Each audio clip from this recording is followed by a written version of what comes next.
Nos encontramos transmitiendo en vivo para Notigandhi, directamente desde el Cabildo en la ciudad de Buenos Aires. Vamos a ir a estudio para escuchar a la señora Mariel, que nos va a contar un poco de historia.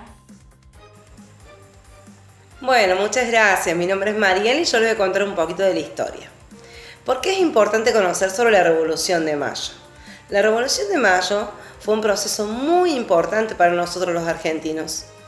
Es más, ni siquiera en ese momento éramos argentinos. Si nosotros lo que conocemos hoy, el territorio como el país Argentina, en ese momento, en ese contexto, esa situación donde se dieron las revoluciones, no podíamos hablar Argentina, porque nosotros pertenecíamos a España, la corona española, es decir, los reyes que gobernaban a España, eran quienes nos dirigieron a nosotros. Nosotros éramos una colonia de España llamada Virreinato del Río de la Plata. Bueno, ya sabemos que Argentina no era un país libre, porque nosotros éramos dependientes de las decisiones y todo lo que mandaran desde España. Pero al parecer, a las personas que habitaban en ese momento este territorio no estaban muy contentos con estos manejos. Incluso había dos partes. Había unas personas que sí estaban contentos con las decisiones del rey de España, pero otra parte que no le gustaba mucho. Esa parte, a las otras personas que querían cambios, que querían revolución, querían libertad y querían justicia, no estaban muy contentos con las decisiones que tomaba el rey de España. No querían que fuéramos nosotros una colonia más.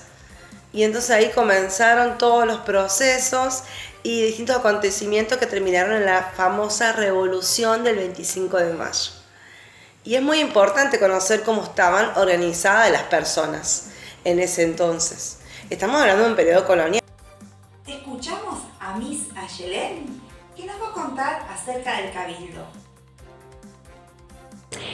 Today, as you know, is the 25th of May. And yes, I am here, in this place called Cabildo, where many years ago a group of people met to ask for our freedom.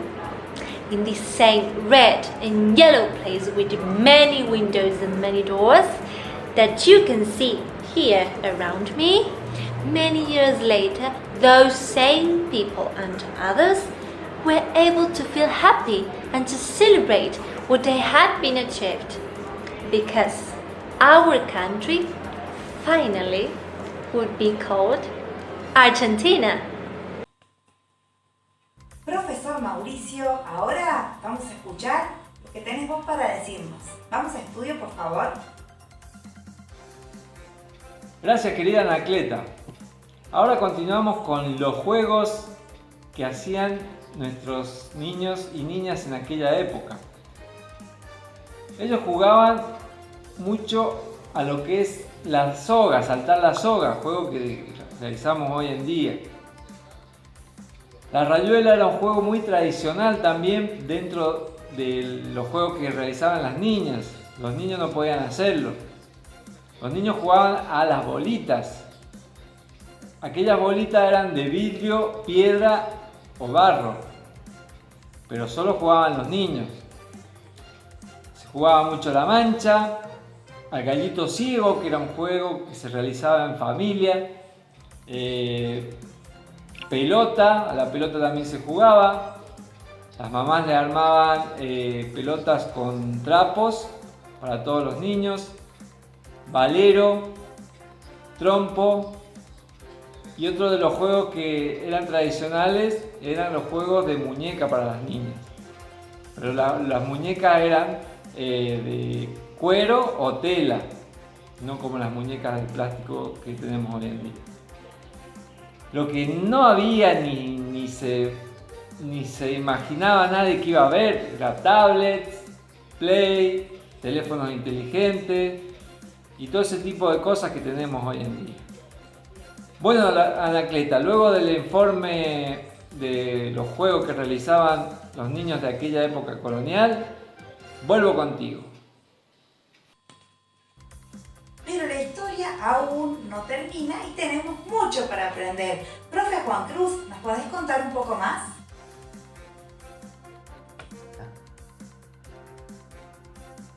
Muchas gracias, querida Anacleta. Ahora realizaremos el informe tecnológico. En aquel tiempo, las personas se transportaban en carretas.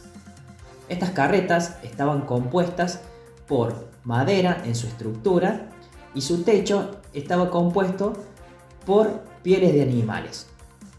Estas carretas eran impulsadas por bueyes, ya que los bueyes tenían mayor fuerza que los caballos y resistían más. Te escuchamos, profe Bruno. Vamos a estudio.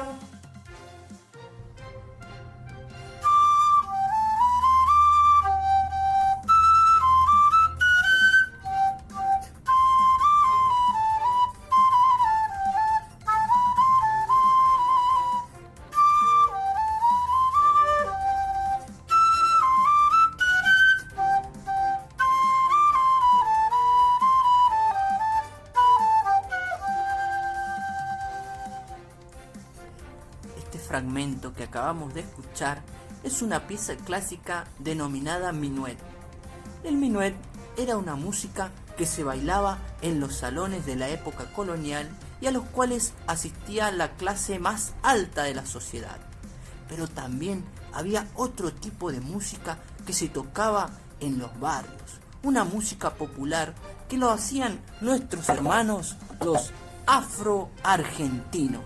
Así es, eran descendientes de africanos traídos al continente como esclavos. Ellos se juntaban en los barrios con sus cajones y sus tambores y se ponían a ensayar algunos toques así.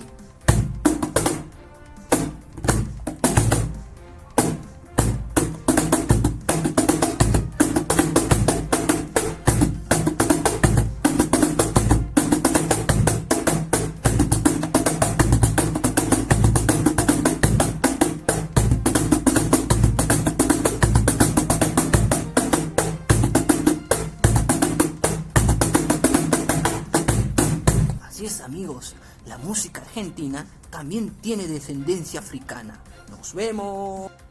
Escuchamos a la profe Jessica, que nos va a contar un poquito acerca del arte. Muchas gracias, Anacleta. El retrato es la representación de una persona en un dibujo, en una pintura, en una escultura o fotografía. En este caso vamos a hablar del retrato en la época colonial. Los personajes que tenían más importancia política y social eran los que merecían ser retratados en esa época. El objetivo de ser retratado era dejar una huella de aquellos que tenían autoridad y poder. Les voy a mostrar un ejemplo del retrato de Manuel Belgrano, realizado por un artista francés. ¿Bien? Bueno. También pueden observar retratos de Cornelio Saavedra y Mariano Moreno, entre otros. Bueno, ya están informados. Desde ya, muchas gracias. Y para finalizar con las noticias de Noti Gandhi, vamos a escuchar a la señora Mariel.